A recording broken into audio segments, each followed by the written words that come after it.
Greetings everyone, it's The Edge on Elevation TV, and kind of a crazy night last night. I had an intergalactic space traveler stop by my house, and he pops in every now and then, but he doesn't have a whole lot of time to stay. He's kind of traveling through various galaxies and kind of just searching for truth and meaning, and he likes to stop by here and pick my brain and ask me a few questions. And last night was a pretty interesting talk. He wanted me to explain our earthly way of keeping time, and more specifically how our calendar works.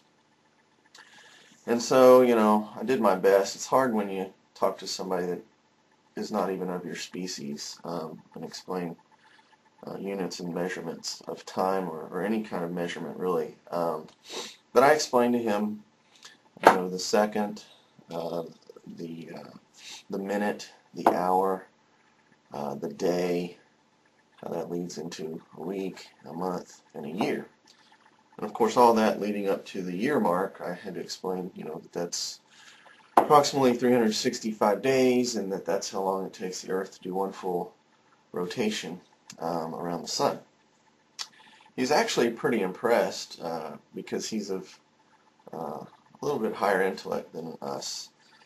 He was impressed by our methods, and he said, you know, his methods were pretty much very much the same. It's just, you know, obviously a little bit more advanced, and you know, their planet's orbit around the sun takes 7,000 days, so but otherwise they kind of measure things the same way.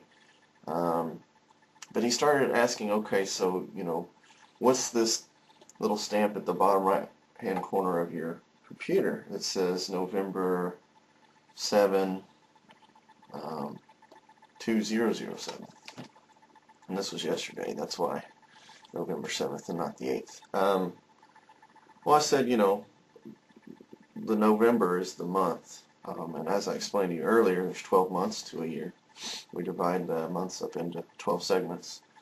The 7 is to indicate what day of the month we're on. You know, as I told you earlier, there's usually 30 to 31 days in a month, and then the last number there is the year. And he goes, oh, so you guys, you know, your planet's pretty young then. I said, well, I don't know what you define as young, but what do you mean? He goes, well, you know, obviously 2007, that's how long your planet's been in existence. So, well, there's actually a pretty big debate on that, and I really don't care how old it is necessarily, but that's not an indicator of how old we are. I mean, even the people that disagree about how old the Earth actually is will agree that we're a lot older than 2007 years.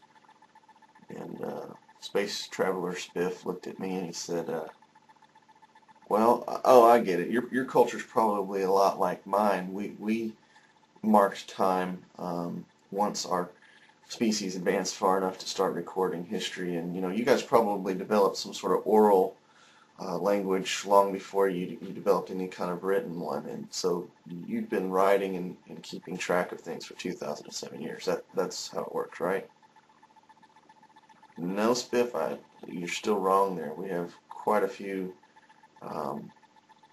systems of recording the written language that spans way past 2007 years. And he was just so confused. He said, you know, I don't get it. Your entire planet goes by this calendar, and you've told me how much your species disagrees with each other, and yet y'all all agree that it's November 7th, 2007. Is that right? And I said, well, yeah, there's still a few other, you know, cultures that keep a different calendar, but that's pretty much the global calendar.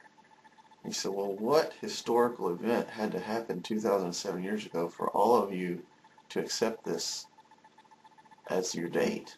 That's today's date. I said, Spiff, that's a great question. Let me tell you a little bit about it.